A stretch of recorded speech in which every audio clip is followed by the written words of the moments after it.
Eu quero beber de tuas águas, eu quero beber da tua fonte. Vou mergulhar no teu rio, vou mergulhar no teu rio. Eu quero beber de tuas águas, Isso. eu quero beber da tua fonte. Isso. Vou mergulhar no teu rio, vou mergulhar, sinto fluir teu rio de vida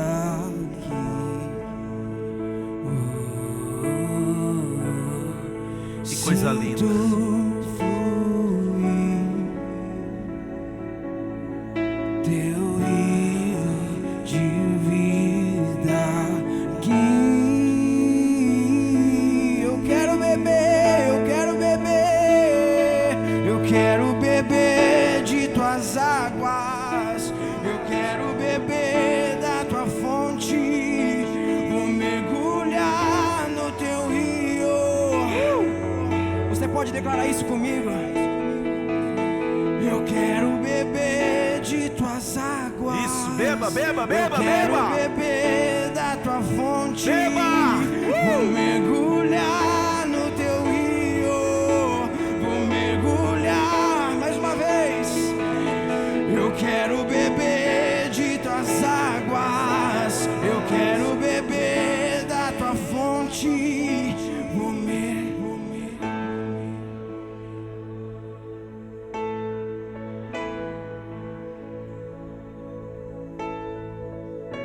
Aleluia.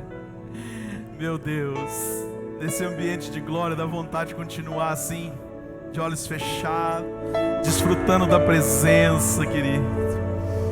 Olha aqui para mim agora. Sem sucesso, nada permanece por muito tempo. Eu vou dizer algo aqui. Sem sucesso, nada permanece por muito tempo. Por isso eu posso te afirmar que o cristianismo é um sucesso. Por isso eu posso te afirmar que você nasceu para ser um sucesso. Porque sem sucesso nada permanece por muito tempo. E o cristianismo ele permanece há mais de 2000 anos, mudando e transformando vidas. Eu não estou falando de algo que nós vamos simplesmente pagar para ver, não. Eu estou falando de algo que milhares de anos vem acontecendo. Estou falando de uma história que vem acontecendo, que vem mudando e transformando, restaurando, curando, libertando, querido. Isso traz para nós uma convicção, isso traz para nós uma certeza. Você pode dizer amém? Agora, dentro desse contexto, o meu comportamento, o seu comportamento precisa ser ajustado ao quê? Aos valores de Deus. Eu não tenho que me mover pelos meus valores ou pela circunstância que eu estou vivendo. O meu comportamento, o seu comportamento precisa ser de acordo com aquilo que o Senhor disse que eu sou. É comportamento diante de valores. Quantos estão entendendo o que eu estou dizendo? O meu comportamento, o seu comportamento precisa ser de acordo como Deus te vê. E Deus te vê um sucesso. O teu sucesso é o sucesso de Deus. Porque se você não for um sucesso, se você não for uma pessoa bem resolvida, se você não for uma pessoa que marca história, é Deus quem falhou. Por isso que Deus quer que eu e você vivamos a plenitude. Deus não é glorificado na derrota, Deus não é glorificado na dor, Deus não é glorificado nas percas. Deus é glorificado quando nós somos bem-sucedidos. Deixa eu dizer algo para você, querido. Você não pode viver pela sorte. Tem pessoas que falam assim: fulano tem sorte, eu não tenho sorte, ou fulano tem mais sorte. Não, deixa eu dizer algo para você. Para de querer viver pela sorte e viva a vida pelo propósito de Deus. Você não foi criado para viver pela sorte, você foi criado para viver pelo propósito que Deus estabeleceu. Eu preciso entender isso, você precisa entender isso. E esse propósito que Deus estabeleceu vai gerar dentro de nós, sabe o quê? Coragem. Deus não trabalha com covarde, Deus não trabalha com medroso. Queridos, se tem algo que Deus não quer, é pessoas com medo, pessoas se diminuindo. Não, você tem um espírito de coragem, você tem um espírito de ousadia. Entenda isso. Quando você entende esse propósito, que você não está aqui simplesmente para viver, deixa a vida me levar, a vida leva eu. Não! Isso é viver pela sorte, isso é viver como uma pessoa natural, uma pessoa normal. Pastor, eu não sou natural, eu não sou normal. Não! Você é espiritual. Você, ainda que esteja nessa terra, você não é dessa terra, nós não somos dessa terra. E nós viemos nessa terra para marcar vidas, para marcar gerações, para fazer a diferença, para viver o propósito. Nós viemos aqui porque nós temos o quê? Intrepidez, ousadia. O Espírito de Deus está sobre mim, e Ele nos ungiu, Ele te ungiu. Nós somos ungidos, separados para pregar as boas novas. O Senhor diz que Ele está conosco, querido. Isso é a maior certeza que nós podemos ter para sair daqui e fazer a diferença. Não, nós não fomos criados para ser coitadinho, para viver de mimizinho, não. O Senhor é contigo, varão valoroso. Até quando nós vamos ficar com a síndrome de medo? O anjo chegou para Gideão e falou: varão valoroso. Ele falou: o Senhor está falando comigo? Ele falou: é com você mesmo, querido. Mas eu sou o menor da minha casa, do meu pai. Para com isso. Você é varão valoroso, Deus é contigo. Deus vai levantar você para mudar uma geração. Mas isso foi para Gideão. Foi para Gideão no tempo dele. O tempo passou, a história mudou. Mas Deus hoje quer usar você. Hoje Deus quer usar a minha vida. Chega de contar a história dos heróis da fé do passado. Deus está levantando outros heróis. Se Deus é, eu sou. Porque o eu sou veio habitar dentro de mim e de você, para nos dar esse espírito de ousadia, querido. Precisamos aprender a viver a vida como Cristo nos vê. Quando nós começarmos a entender isso, a nossa história vai mudar. Então eu preciso começar a viver, aprender a viver a vida como Cristo nos vê. Entenda uma coisa, querido: Jesus veio à terra pregar boas novas. Deixa eu dizer algo para você. Quando Jesus esteve na terra, fisicamente, Ele trouxe boas ideias. Ele não trouxe más ideias. Jesus, Ele pregava boas ideias. Ele trouxe essas boas ideias, demonstrando na prática as boas ideias e o amor de Deus. Entenda isso. Jesus, Ele sempre despertou nas pessoas o melhor. Sabe por que Ele despertava o melhor? Porque Jesus via as pessoas como o Pai via. Pega no Espírito. Ele via como o Pai via. Por isso que quando Jesus Ele encontrava alguém, Ele olhava além da circunstância. Certa feita Jesus encontrou um cego, e ele olhou para o cego e falou: o que você queres que eu te faça? Ele falou: eu quero ver. Ele falou: então veja. E o cego viu. Por quê? Porque ele despertava nas pessoas o que as pessoas tinham de melhor. Ele despertava nas pessoas o desejo de vencer. Ele despertava nas pessoas o desejo de ousadia. Ele despertava nas pessoas o desejo de mudar de vida. Ele despertava nas pessoas o desejo de ter uma vida de sucesso. Pastor, mas isso foi no tempo de Jesus. E ele continua despertando dentro de mim o desejo de viver a plenitude. Até hoje, o Espírito Santo de Deus, ele continua a despertar dentro de nós o espírito de ousadia, de coragem, querido. Chega de viver de medo, chega de viver encurralado. Não! Quem tem que ficar com medo de mim e de você é o diabo, querido. Quando Jesus, ele passou fisicamente e deixou para nós o exemplo, ele despertava nas pessoas o que eles tinham de melhor. Jesus encontrou um paralítico e fez a mesma pergunta para ele: o que você quer que eu te faça? Ele falou: eu quero andar. Ele falou: então anda. Mas não tem ninguém que me coloca no tanque. Ele falou: eu não te perguntei se você quer ir para o tanque, eu perguntei o que você quer que eu faça. Eu não tenho ninguém. Para de fazer-se de vítima. Deus estava ativando dentro dele algo, querido. Deus estava ativando dentro dele algo precioso. Eu vim aqui nessa noite como boca do Senhor para dizer: Deus quer ativar, Deus quer arrancar o lacre, Deus quer mostrar para você o quanto você é importante.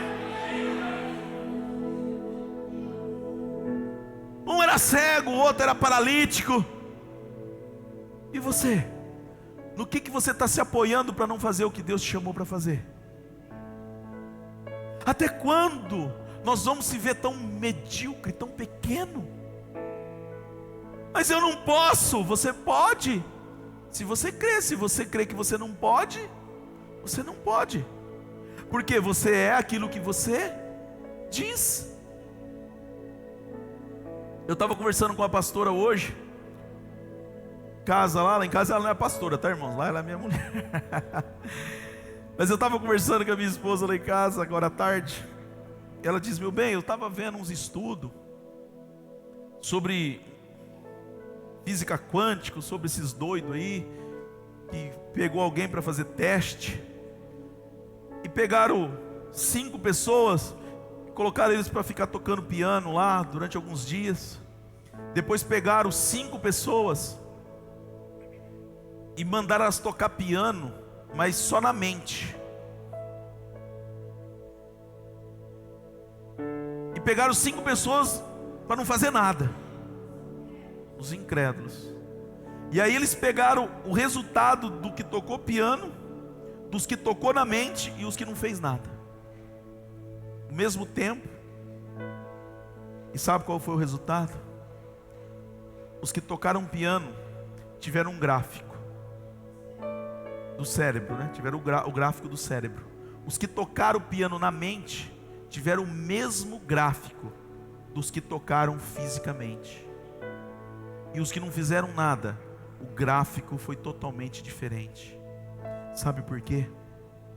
Porque o cérebro, ele não sabe discernir o que é uma visão, o que é uma realidade física, do que é simplesmente algo que aconteceu na mente. Por isso que tudo aquilo que você consegue ver na mente, você consegue executar. Porque assim como o homem imagina na sua mente. Deixa eu dizer algo para você. O Neymar é bom de bola por causa da perna ou por causa da mente? Entende? Porque a perna dele faz aquilo que a mente diz. Então, assim como o homem imagina, assim ele é. Por isso que quando você tem a sua mente voltada para as coisas de Cristo, e você consegue se ver em Cristo, e para Cristo não tem limite. Por isso que a medida de amar de Deus é sem medida. Por isso que quando você está em Deus, ainda que alguém te faça algo, você consegue amar. Porque assim como o homem imagina, assim ele é. Aí pegaram uma corredora, e ela correu uma maratona e ela perdeu no primeiro ano. Aí o que fizeram com ela? trabalharam a mente dela, porque ela tinha o físico. O que ela não tinha era uma mente concentrada. Pegaram essa mulher e trabalharam a mente dela durante 1 ano, dizendo: se veja como uma pessoa vencedora, se veja no pódio, se veja uma conquistadora, se veja com ousadia, se veja realizando aquilo que você é capaz de fazer. E no outro ano ela foi correr. Sabe o que aconteceu? Ela venceu. Porque agora ela só executou aquilo que ela já tinha visto, sabe aonde? Na mente. Sabe o que vai fazer a diferença para cada um de nós? É a forma como que você se vê. É o seu comportamento. O seu comportamento tem que ser de acordo com aquilo que Deus diz que você é. Domingo passado eu preguei sobre a mulher adúltera. Aquela mulher foi salva por causa da presença de Jesus. E Jesus, ele tem muitos exemplos da Bíblia que é fantástico, porque Jesus tem a capacidade de pegar uma prostituta e fazer dela uma dama. Sabe por quê? Porque enquanto o homem natural via uma prostituta, ele via uma dama. Jesus tem a capacidade de pegar um homem que todos diziam que era leproso e fez dele o pregador da palavra. Jesus tem a capacidade de pegar um homem que todos tinham como lunático, louco, que andava nu, quebrando cadeias. E quando Jesus chega diante daquele lunático, que os demônios são expulsos, ele recupera é devolvido para ele a sua identidade, porque Jesus via ele além. E Jesus disse para ele: agora você vai e prega a minha palavra em Decápolis. Para quem não sabe, Decápolis era um conjunto de 10 cidades. Aquele homem que para muitos era um lunático, para Jesus era um pregador da sua palavra. Aquele homem começou a ter um comportamento de acordo com aquilo que Jesus o via. Deixa eu dizer algo para você. Deus te vê como um sucesso. Deus te vê sendo o melhor dele.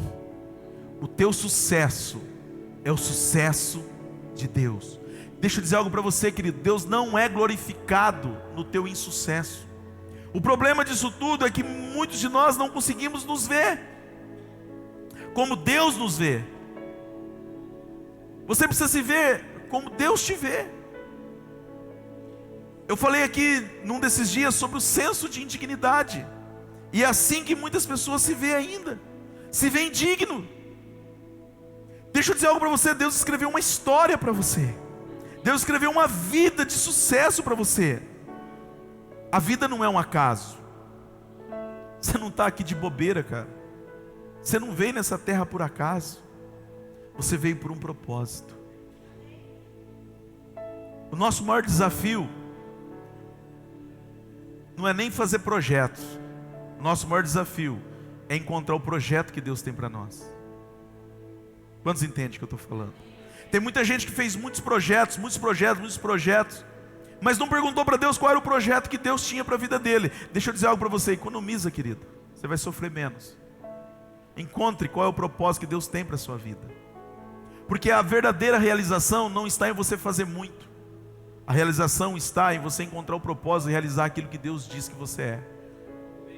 Você vai se tornar uma pessoa realizada. Então nós não estamos nessa terra por acaso. Deus escreveu uma história para mim e para você. Quando você olha lá o Salmo 139, ele vai dizer, o verso 16, ele vai dizer acerca disso, que ele escreveu uma história a nosso respeito quando nós éramos ainda uma substância uniforme. E ele escreveu a nossa história, ele escreveu todos os nossos dias e todos os dias determinados. Pastor, mas eu estou vivendo uma vida de dor e sofrimento. Foi essa a história que Deus escreveu para mim? Não, essa foi a história que você escolheu. Porque assim, quando você não vive a história que Deus estabeleceu para você, é mais ou menos assim, de forma inconsciente, você está dizendo assim: Deus não é tão Deus, Deus não é tão bom, e a história que Ele escreveu não é tão boa, eu rejeito essa história e eu decido escrever a minha própria história. E Deus olha e fala assim: vai lá, vai nessa tua. É eu rejeitando a história que Deus escreveu e você começando a escrever a sua própria. Eu posso te garantir que a história que Deus escreveu para você, ela é muito melhor do que qualquer um de nós possamos escrever. Porque Ele já escreveu uma história quando eu ainda era algo uniforme. E todos os dias determinado. Lê o Salmo 139, você vai entender isso. Então existe uma história. Pastor, isso é predestinação. Não. Ele não te força a viver. Ele te convida a viver. Você faz a escolha. Você decide honrar a Deus ou não. É honra. O amor de Deus é tão grande. Eu costumo dizer que o amor de Deus é como se nós fôssemos um passarinho dentro de uma gaiola com a porta aberta. Você voa se você quiser. Nós somos o escravo da orelha furada. Eu não quero ir embora, porque eu sei que não tem lugar melhor para que eu vá. Então Ele escreveu isso, Ele escreveu uma história a nosso respeito. Agora a questão maior é: eu acredito na história que Deus tem para a minha vida? Deixa eu dizer algo para você, querido. Você, assim como eu, nós não somos simplesmente um número para o IBGE. O problema, muitos de nós achamos que agora a gente se tornou crente, cristão, sei lá o nome que você quer dar, né? Vê o nome que você achar melhor e coloca, crente, cristão, né? Evangélico, sei lá, põe o que você achar melhor, né? A Veja diz que nós somos os evangélicos. Então a gente se tornou mais um número no IBGE. Mas a Bíblia diz que eu sou da família de Deus. Eu não sou o que o IBGE diz que eu sou. Eu sou o que a Bíblia diz que eu sou. E eu sou da família de Deus. E se eu sou da família de Deus, Deus é um sucesso. Eu sou o quê? Não, querido, você precisa acreditar no que você está falando. Porque se você não acredita, Deus não pode fazer. Eu vou perguntar de novo: se Deus é um sucesso, você é o quê? Repita para você: eu sou. Repita: eu sou. Eu sou o melhor de Deus. Deus me criou para ser um sucesso, para manifestar a sua glória, para fazer a diferença, para brilhar, para ser luz, para transformar vidas, para mudar histórias. Você pode aplaudir o Senhor? Creia! Creia! Paulo entendeu isso de uma forma tão linda que ele disse: crie, por isso falei. Querido, deixa eu dizer algo para você. A boca fala o que o coração está cheio. E o que você libera é a tua fé em ação. Entende isso? E até quando você vai liberar palavras que não honram a Deus? Porque a tua palavra determina o teu comportamento. E você precisa ter um comportamento segundo Deus te vê, e não segundo os homens te vê. Se Deus diz que eu sou mais que vencedor, eu preciso começar a ter comportamentos de vencedor. É o teu comportamento que vai determinar onde você vai chegar. É o seu comportamento, é o meu comportamento. Porém, o senso de indignidade tem feito com que muitos cristãos não se apropriem das bênçãos que Jesus tem para a sua vida. Então a consciência do pecado roubou do homem o quê? A fé. Então tem um monte de gente dentro da igreja que se sente indigno, porque a religião acabou com a gente. Então a religião fez com que a gente tivesse consciência do pecado, mas ninguém nos ensinou que nós nos tornamos a justiça. Então a gente tem consciência que Adão pecou e eu sou um pecador. E ninguém me ensinou que eu não sou mais um pecador. Eu sou a justiça. Porque se você acorda pensando que você é um pecador, você vai fazer aquilo que a tua mente está dizendo para você fazer. Mas se você crê que você é a justiça, você vai se comportar como alguém que é a justiça. E o que é a justiça? A justiça é você ter a condição de estar diante de Deus como se nunca tivesse pecado. Então agora isso me dá intrepidez, ousadia. Me dá senso de ousadia, coragem. Por isso que Deus disse assim: não te dê o espírito de temor, mas de intrepidez, de ousadia, para entrar na minha presença. Querido, deixa eu dizer algo para você. Para entrar na presença de Deus, quando você tem consciência de quem você é, isso não é arrogância.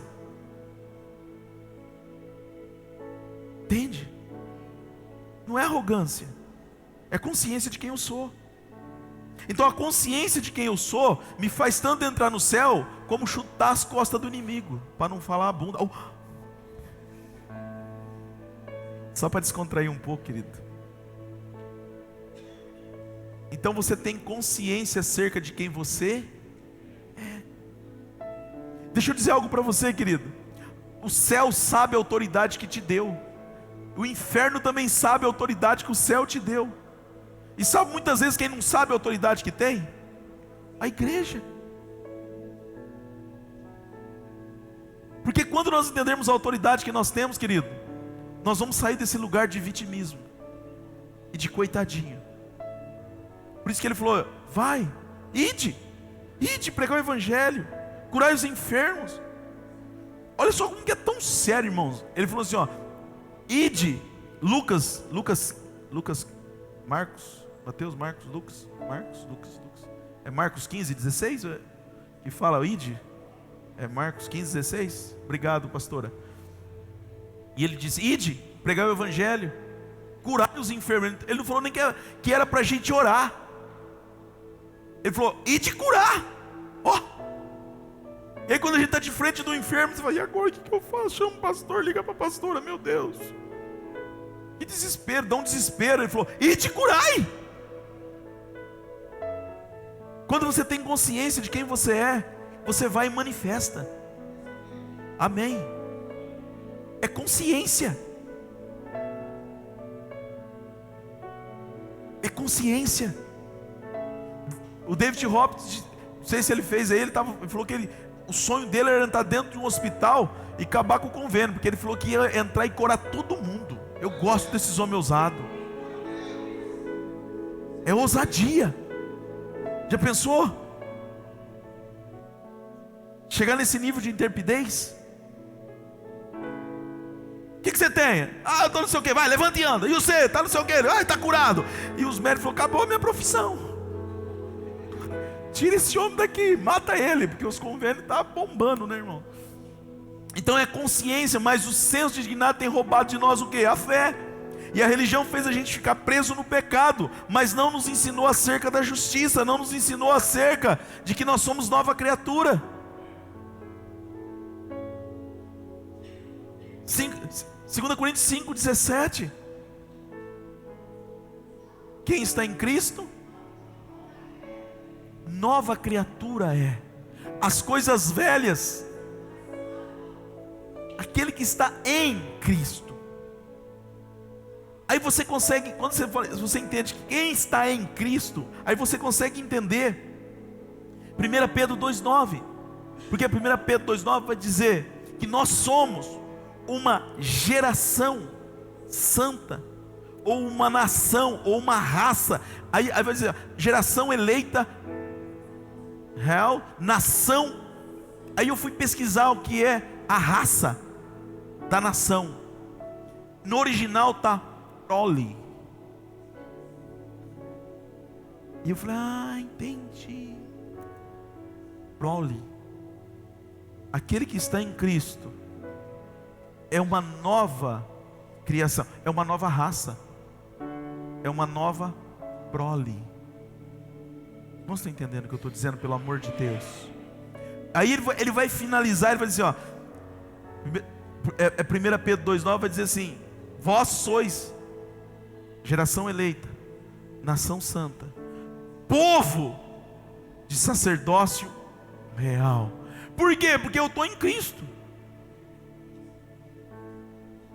Entenda uma coisa: Cristo é Rei dos reis.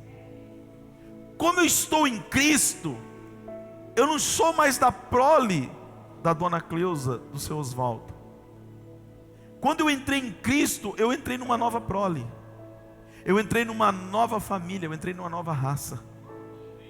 Que raça é essa, pastor? De sacerdócio real. Presta atenção.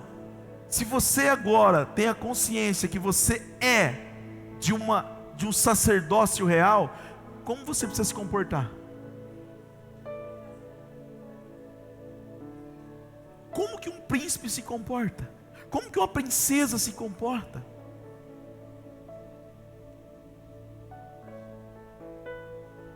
A pastora sempre fala algo, e por favor, eu não vou aqui criticar algumas atitudes, mas eu tenho que falar, eu não vou criticar, ok? Até porque eu não creio que isso influencia salvação, não está no campo. Eu quero só trazer uma consciência. A pastora fala assim, ó, quando algumas pessoas vêm perguntar para a gente: a pastora, tatuagem é de Deus, não é de Deus? Eu não estou falando que tatuagem é algo do capeta, mas ela gosta sempre de dizer assim: você vê um príncipe se tatuando?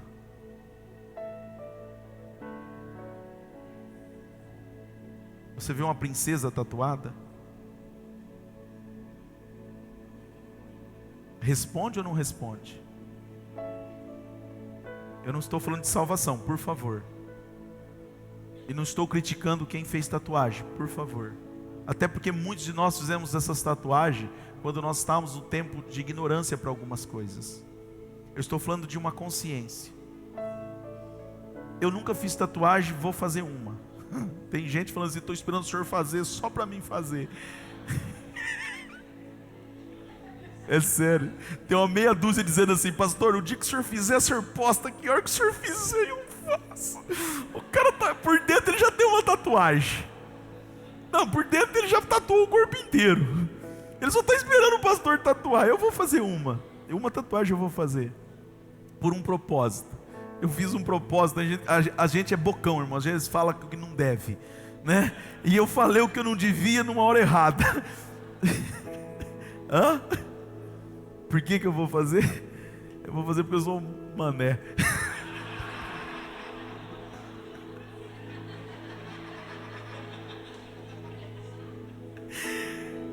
Deixa eu dizer algo para vocês. É verdade, irmãos. Enquanto a palavra está na minha boca, eu governo ela. Mas depois que eu falo, ela me governa. E eu sou um homem de palavra, irmãos. É sério. Agora é sério, eu sou um homem de palavra. Dificilmente eu volto atrás com a minha palavra. Eu já paguei preço alto por causa disso. A minha esposa sabe o que eu estou falando. Eu aprendi isso com meu pai. Meu pai dizia assim, ó: você pode perder tudo, só que você não perde a dignidade da tua palavra. Meu pai dizia que uma palavra vale mais do que qualquer documento. Eu fui criado dessa forma. Dificilmente eu volto atrás com a minha palavra, principalmente quando eu empenho a minha palavra. E quando o Mateus estava na UTI, por favor, não pense que é promessa que eu fiz não. Aí vai falar: o pastor fez promessa. Mas quando o Mateus estava na UTI, o Mateus queria que eu fizesse uma tatuagem com ele. Desde dos 8 anos ele fala: pastor, pai, faz uma tatuagem comigo. Ele tem uma frase que ele gostaria que eu fizesse. A frase é: enquanto eu viver, você não está só. Ele sempre pediu para mim fazer essa tatuagem. Sempre pediu.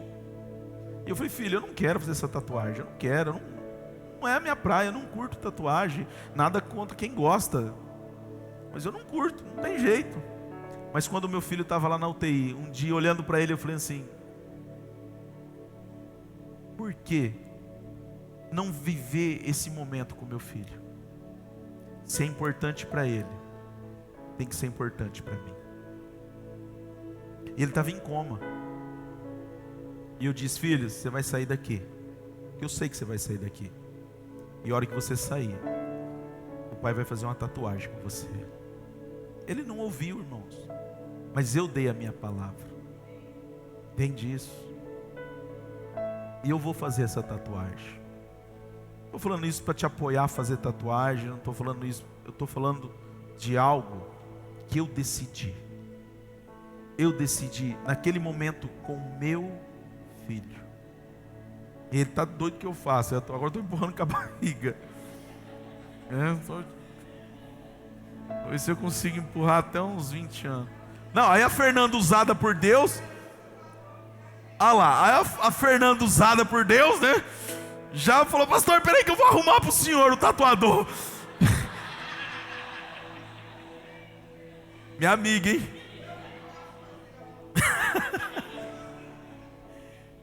Tem um irmão aí que a gente teve um tempo com ele aí, um tempo que ele frequentou a igreja, e ele é considerado um dos melhores tatuadores aí da região. Pra você ter uma ideia, ele não tem agenda. A agenda dele é muito... ele não tem agenda. Ele abre a agenda para 6 meses, já some tudo. 6 e 6 meses. Aí a Fernanda falou para ele, é pro pastor? Não, pro pastor a gente abre uma vaga. Eu falei, oh meu Deus, né? Eu falei, pode empurrar para 2030, não tem problema. Mas então, é você ter consciência, irmãos. É ter consciência. É propósito. Mas, se você entende quem você é, você vai ter comportamentos de um rei. Você vai ter comportamentos de uma rainha. Porque Jesus é rei dos reis. A igreja precisa entender qual é a sua real identidade. Irmãos, eu tenho falado muito acerca disso aqui. A minha ministração, ela se resume a identidade e fé. Se o homem entender a sua identidade e se mover na fé, não tem barreiras que ele não possa transpor. O homem precisa entender isso. Qual é a sua identidade? Porque na sua identidade ele vai se mover. Não vai dar tempo de eu falar, né? Vamos entrar depois um pouco sobre começar pela obediência. Porque você não começa pela fé, você tem que começar pela obediência. Não tem jeito, porque aqui nós temos vários níveis de fé, ou várias pessoas. Tem pessoas que estão comigo há 10 anos, tem pessoas que estão comigo há 5 anos, tem pessoas que estão comigo há 3 anos, tem pessoas que estão comigo há 1 ano, tem pessoas que estão visitando hoje. Então eu não posso exigir das pessoas o mesmo comportamento. Tem pessoas que já têm uma fé trabalhada, uma fé desenvolvida, porque a fé é como um músculo. Ela precisa ser trabalhada, ela precisa ser desenvolvida. Deus não quer nos matar, mas Deus quer que a gente desenvolva a nossa fé. Deus quer nos levar em lugares altos, querido. E para nos levar em lugares altos, muitas vezes nós vamos ter que passar por situações onde a circunstância nos dê a condição de exercitar a nossa fé. Comece orando por uma dor de cabeça. Quantas vezes eu orei pela dor de cabeça, não curou, fui lá e tomei a Neusa. Pronto. Ah, capeta, você vai sair com a Neusaldina. É assim. Saiu. Oh, glória. Mas é assim que funciona. Mas aí eu insisti. Aí um dia eu orei, a dor de cabeça sumiu. Eu falei, uau, funciona. Aí Deus falou, agora eu vou apertar um pouquinho mais, eu quero subir tua fé. E assim você vai subindo de fé.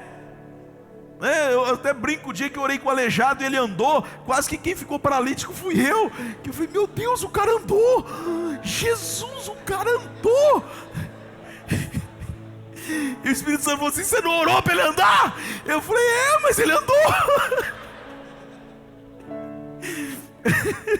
É um trem doido, irmão. Quando você ora, funciona. Você fala, meu Deus, funcionou. A fé funciona. E de curar os enfermos. Queridos, a responsabilidade nossa é de orar, porque quem vai curar é o Senhor. Ele só precisa de pessoas que se disponham. Por isso nós estamos trabalhando muito nessa questão aqui de trazer para você a consciência da sua identidade, porque na sua identidade você vai manifestar o reino. Porque assim, nós somos de um lugar onde Deus nos enviou para trazer para a terra o que? Uma cultura. A cultura do céu através das nossas vidas. Porque é assim que funciona. O céu já está resolvido, o céu já tem uma cultura. E agora Deus querendo trazer uma cultura para a terra, Ele enviou quem? Os seus filhos. Então nós vamos trazer para a terra uma cultura. Jesus veio para a terra para mostrar como se vive um cidadão do céu. Isso é uma cultura. Porque nós fomos colonizados por quem? Por Portugal. Quando Portugal veio colonizar o Brasil, ele trouxe para o Brasil o quê? Uma cultura. Hoje nós temos ainda algumas culturas. Agora já virou uma bagunça, né? Mas no começo era uma cultura mais do que? De Portugal. Hoje vem gente de tudo quanto é lugar. Mas no começo, o que prevalecia era o que? Era a cultura de quê? De Portugal. Então lá o rei enviou o seu filho para cá e trouxe para quê? Para o Brasil o quê? Uma cultura, estabelecendo uma cultura. Quando Deus quis expandir o seu reino dos céus e trouxe a gente para a terra, e quando Ele nos trouxe para a terra, Ele estava dizendo assim, ó, leva para a terra a cultura minha do céu. É isso. Por isso que quem está em Cristo é nova criação. Agora eu tenho uma nova prole. Agora eu tenho uma nova família. Eu não sou o que o IBGE diz que eu sou. Eu não sou mais um número no IBGE. Eu sou da família de Deus.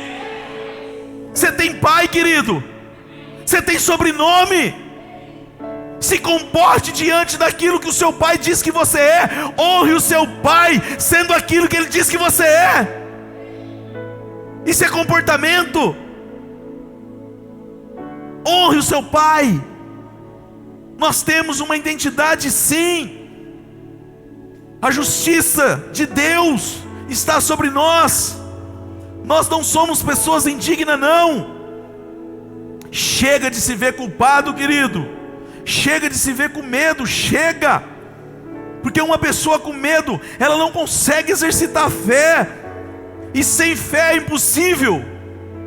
Sem fé o que é impossível? Querido, só existe uma forma de agradar a Deus. Não é nem fazendo tudo certo. Porque Paulo falou assim, ó, quando eu penso fazer tudo certo, eu já fiz errado. Quem é que faz tudo certo aqui?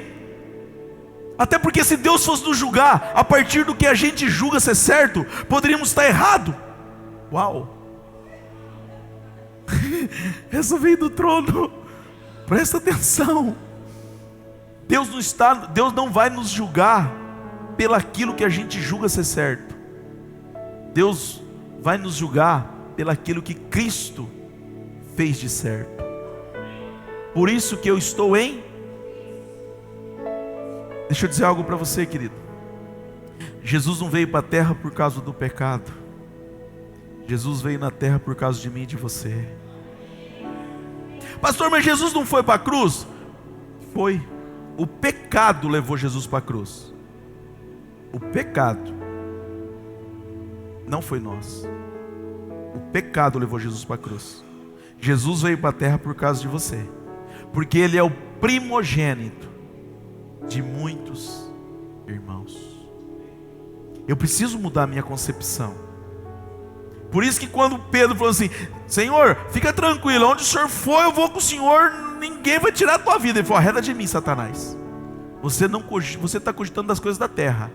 Eu vim por um propósito. Consciência de identidade, consciência de propósito, realização. Entenda o propósito, entenda o plano, entenda o processo. O nosso problema é que a gente não entende o propósito, não sabe qual é o plano, muito menos o processo.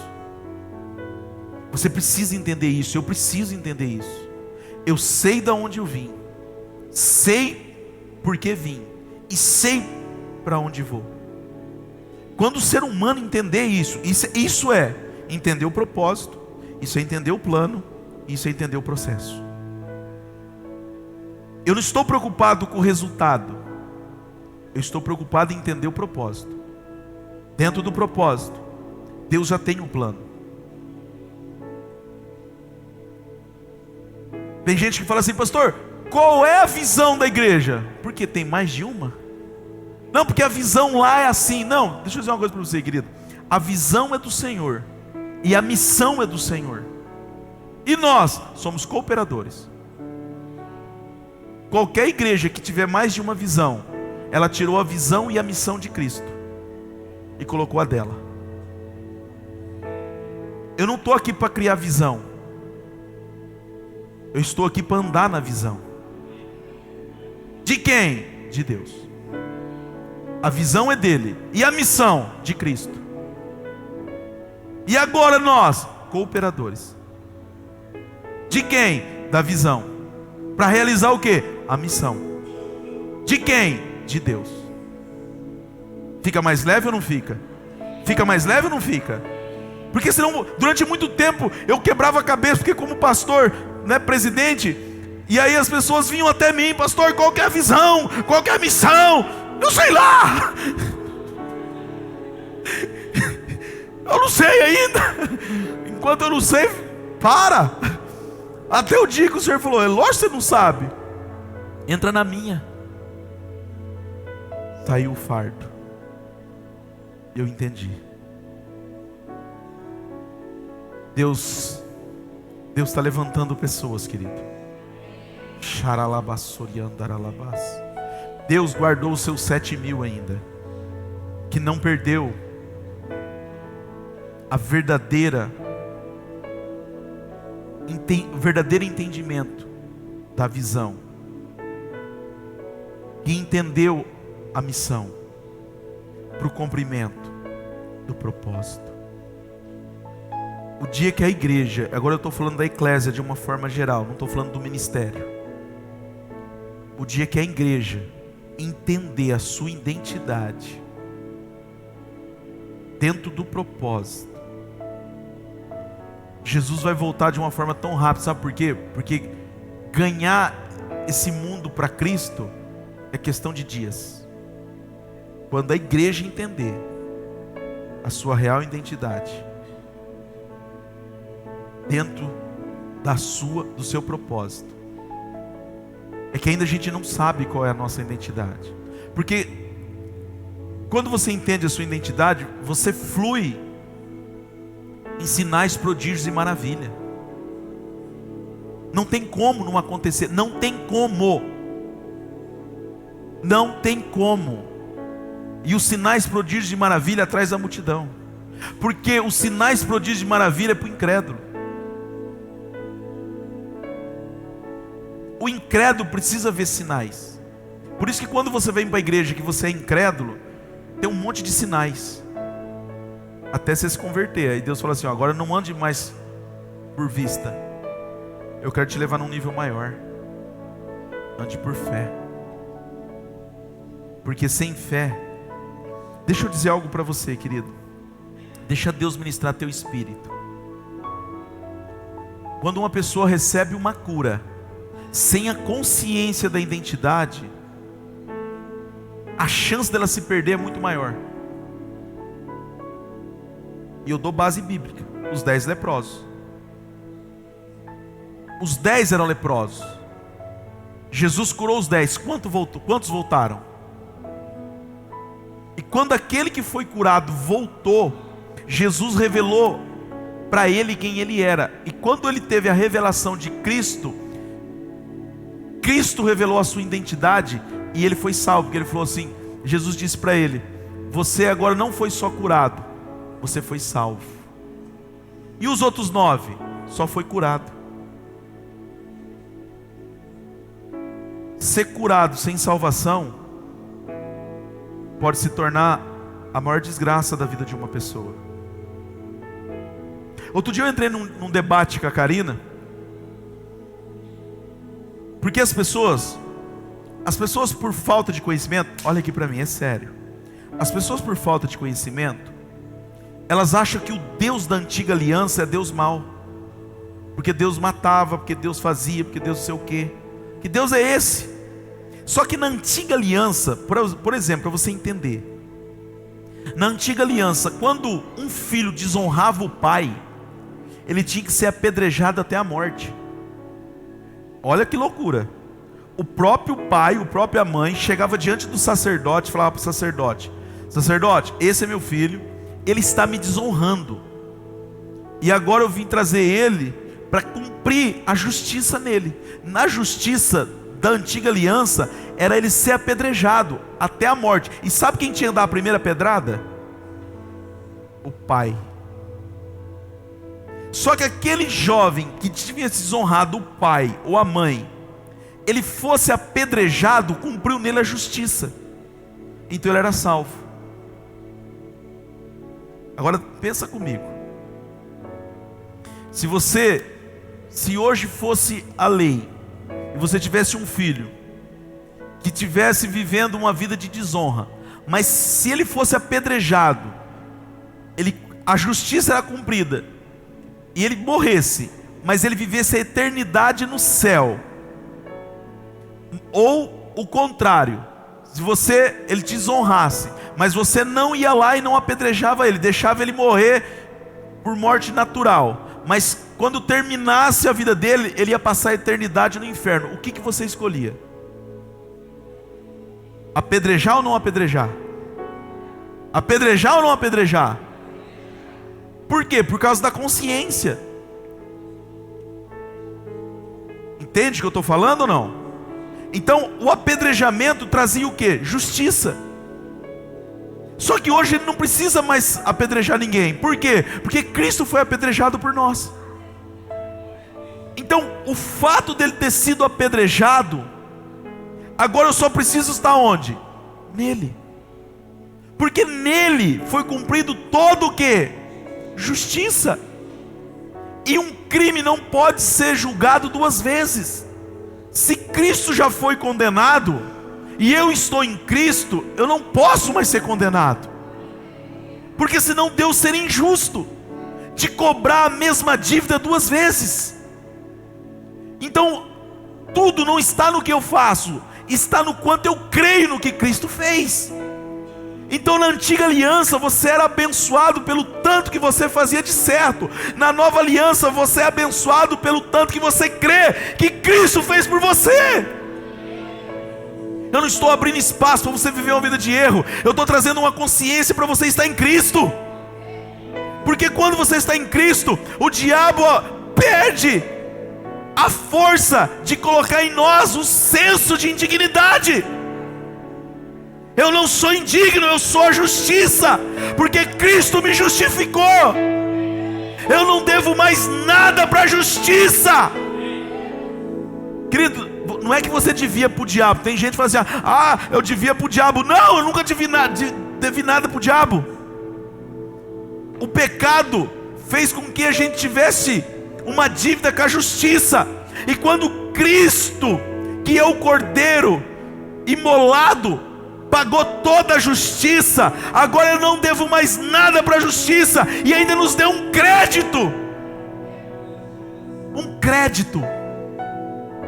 Eu fui remido, lavado, agora Ele me deu crédito de justiça. Então agora eu posso entrar na presença de Deus com o quê? Com ousadia, porque Cristo está na presença de Deus. E se Cristo está na presença de Deus, e eu estou em Cristo, eu posso. Entende isso? Quantos estão entendendo isso? Gálatas 4, para mim falar que eu não leio a Bíblia, né? A gente fechar, Gálatas 4:4, lê comigo então.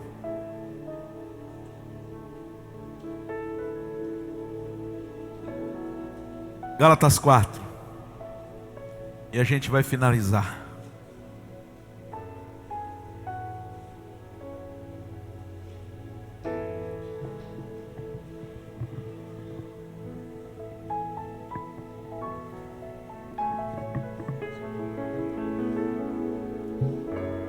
Tem muitas pessoas dentro da igreja que não conseguem desfrutar das bênçãos de Deus, porque não consegue se ver digno, não consegue se ver da família de Deus. Então o senso de indignidade tem prendido as pessoas nesse lugar, porque ela não se vê como filho, ela não se vê da prole. E enquanto você não se vê na prole, você não vai desfrutar da herança, querido, porque só desfruta da herança o filho. Por isso que Deus disse assim, o servo, ele não pode ficar muito tempo na casa. A consciência de filho. O servo, ele até fica na casa, mas ele não tem acesso. a todos os lugares. Eu tenho a minha funcionária, que trabalha lá em casa. Ela tem a chave da minha casa. Ela tem acesso à minha casa. Mas para entrar no meu quarto, ela bate. E ela pergunta: pastor, posso entrar? Fiz-lhe um cafezinho. E eu decido se ela pode entrar ou... É quase igual o Rafael e o Mateus.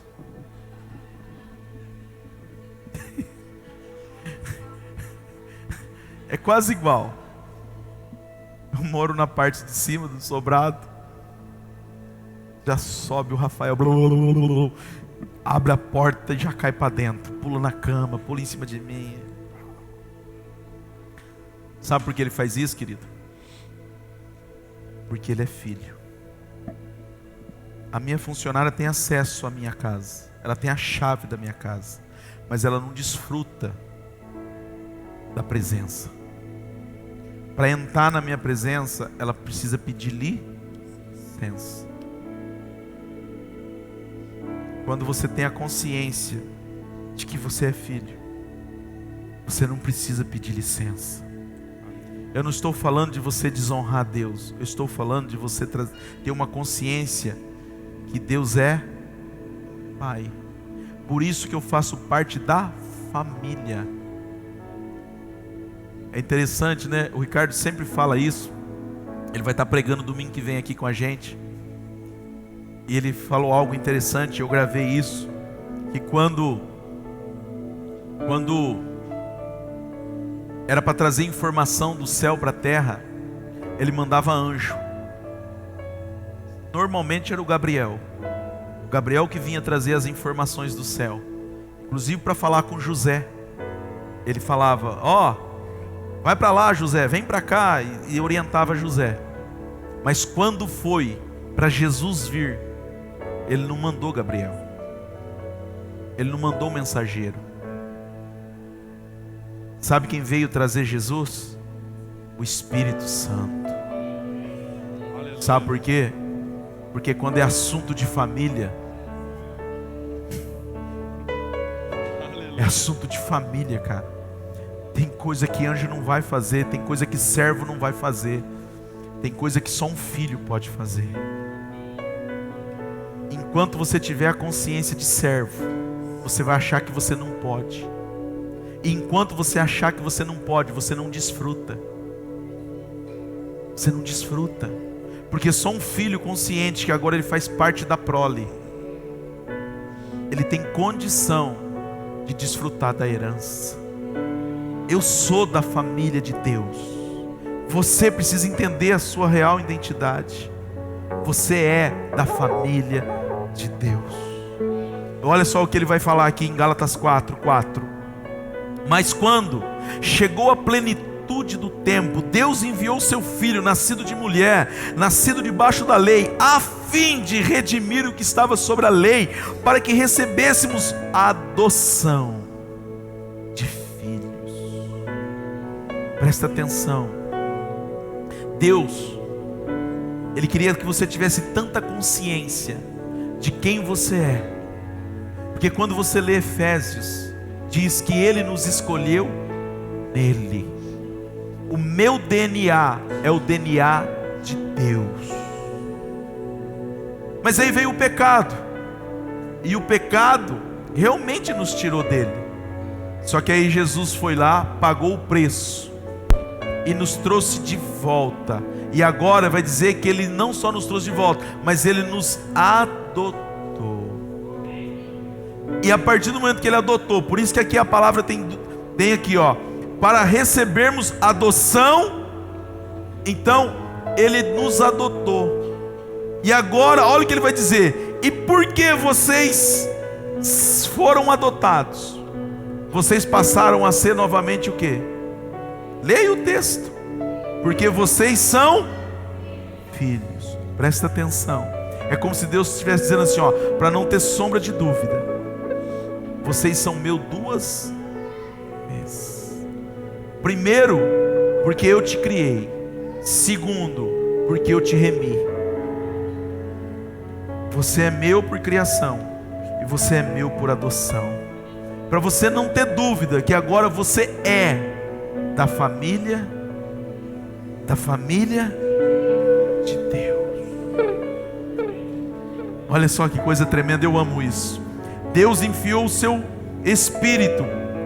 Deus enviou o Espírito do seu Filho ao coração de vocês, e Ele clama: Abba, Pai.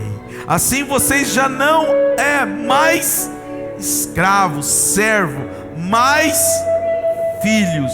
E por ser filhos, Deus também o tornou. Uau! Tudo que é do meu Pai é meu. Sabe por que eu posso me mover nessa consciência? Porque eu entendi a minha identidade. Coloque-se de pé, querido, não dá mais tempo de nós continuarmos. Que esse senso de culpa, de medo, caia por terra hoje em nome de Jesus. Chega de se ver indigno. Chega. É um novo tempo, é uma nova história. Você não é escravo do medo, você não é indigno, você é um filho, e um filho amado. Em nome de Jesus. Em nome de Jesus. Comece a falar com o Senhor. Abra o teu coração para Deus. Talvez você chegou aqui debaixo de uma sentença, uma sentença de acusação. Talvez você ainda não conseguiu se apropriar dessas verdades porque você se achava indigno. Talvez foi por algo que você cometeu. Talvez foi por um erro que você cometeu. Você é da família. Você é da família. Você é da família. Então venha para a presença do Pai. Viva pelo propósito. Viva o que Deus estabeleceu. Viva. Eu amo João 10:10, porque diz: Jesus dizendo, eu vim, graças a Deus Ele veio. Eu vim para que tenha vida. Eu vim para que vocês tenham vida e viva em abundância.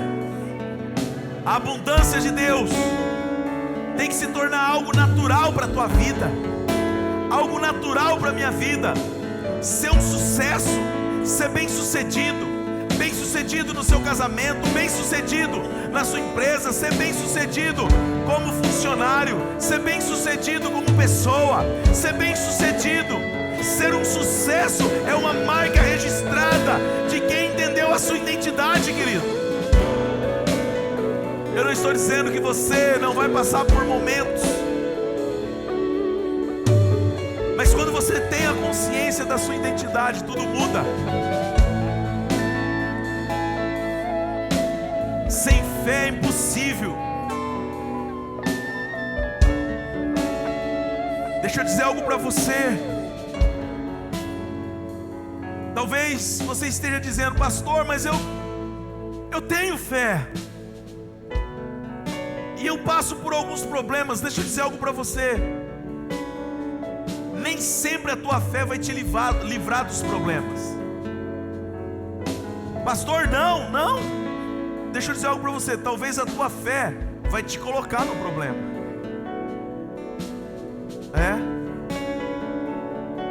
A fé, ela não livra do problema. A fé em Cristo te livra no problema. Muda.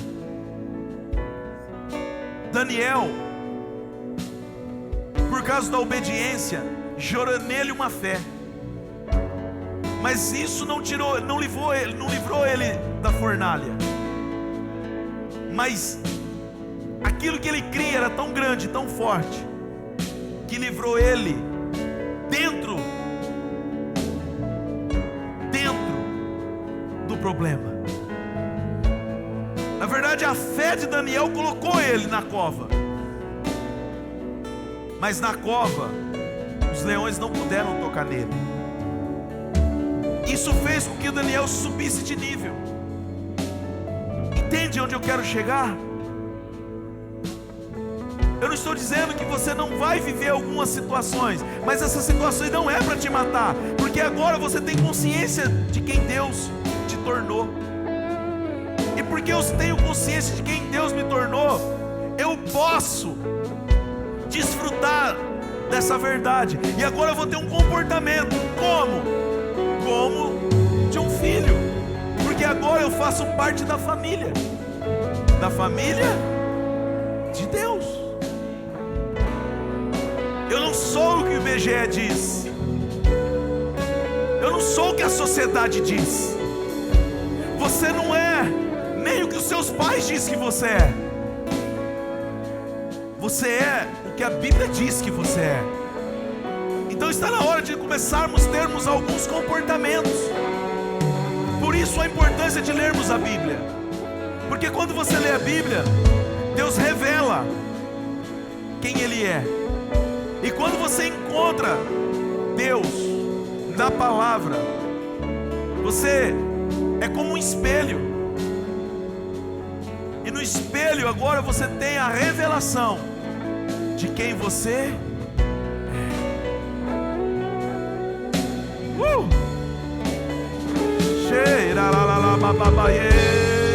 Jesus, tu és o primeiro, onde tudo foi feito, foi tudo sobre ti. Jesus, tu és o meu consolo, caminho seguro. Ei, Meu grande Salvador, Jesus, tu és o primeiro, onde tudo foi feito, foi tudo sobre ti. Tu és o meu consolo, caminho seguro.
Existe uma mesa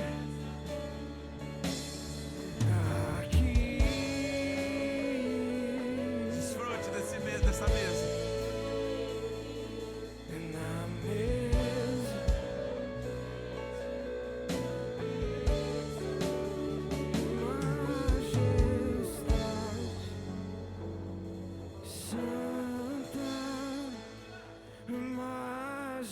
majestade, e santa majestade, santa, meu Deus, majestade, santa majestade,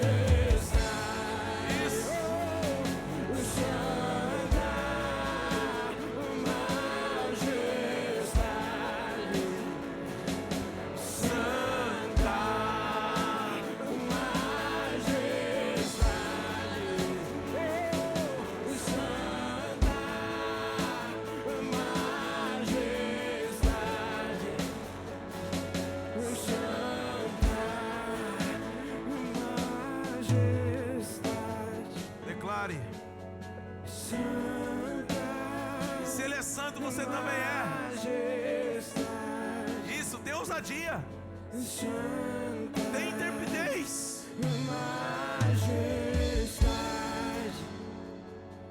Santa e majestade,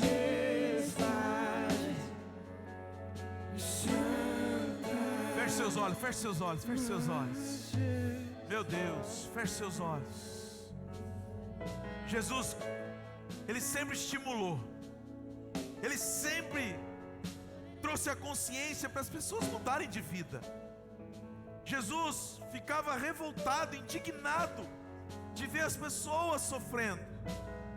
E por onde Ele passava, Ele via as pessoas sofrendo. Então Ele estimulava as pessoas dizendo: olha, chegou o tempo de você mudar. Qual é o teu problema? Seja curado, seja livre. Seja livre. Seja livre. O senso de indignidade. O Bill pregou aqui esses dias algo fantástico, falando sobre aquele paralítico, que ele se sentiu indigno, e aqueles homens, aqueles amigos tiveram fé por ele, tanto que Jesus não disse para eles que ele estava curado. Jesus disse para ele que ele estava liberto. Era o senso de indignidade que prendeu ele naquele lugar. Eu achei isso fantástico, Bill. Parabéns por ter recebido essa revelação de Deus, porque é uma grande verdade. Muitas vezes é o senso de indignidade que nos prende e nos paralisa e nos impede de viver. Mas alguém teve fé, alguém acreditou, alguém pegou aquele paralítico, colocou ele nas costas, subiu no telhado. Meu Deus, que loucura! Mas alguém acreditou. Eu não sei como você chegou aqui, mas alguém, um amigo, uma mãe, um pai, um primo, um tio, alguém acreditou e te trouxe até aqui. Porque Ele não quer te ver mais paralisado, querido. Ele, espiritualmente, Ele te trouxe nas costas até aqui. Ele subiu no telhado com você, porque você estava se sentindo indigno. E o senso de indignidade nos paralisa, nos impede de viver o melhor, nos impede de desfrutar da presença.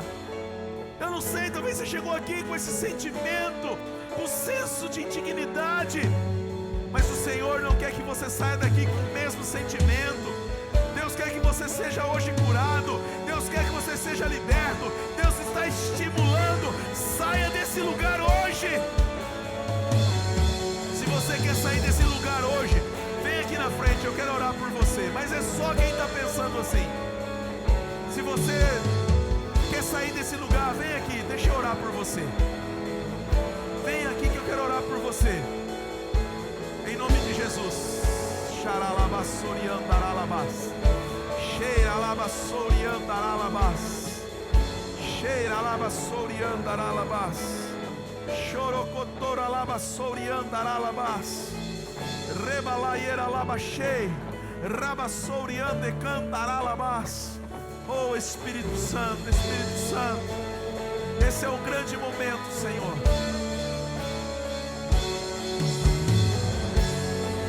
Esse é o grande momento, Pai. Esse fardo vai sair, Senhor. Assim como o Senhor fez. Assim como o Senhor fez com aquele cego, aquele paralítico, com aquelas pessoas, Senhor, dizendo para eles: levanta e anda. Assim como o Senhor fez com aquele paralítico que desceu no meio da casa. O Senhor disse para ele: seja livre.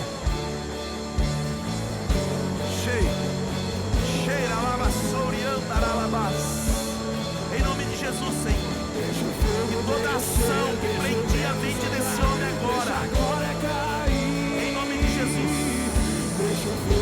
toda ação que prendia a mente dele, que fazia acusações, em nome de Jesus, deixa o fogo descer, deixa o vento soprar, deixa a glória cair.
me satisfaz, me satisfaz.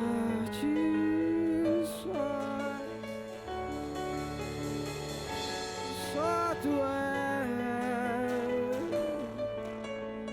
e tu és o pão que me alimenta, tu és a água que me satisfaz,